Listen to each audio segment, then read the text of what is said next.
In today's video, I'll show you how to install a 100% completed save file for Fallout 4. Check my video description for this save file download link. Right click and select WinRAR and select Open with WinRAR. And now go to Documents, My Games, Fallout 4. Drag and drop the saves to desktop. Once you take backup your game progress, open this 100% save, Fallout 4. Drag and drop the saves in this location. And now you can launch the game.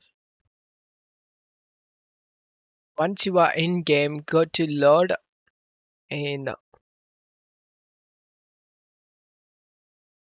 select the confirm option and load this profile.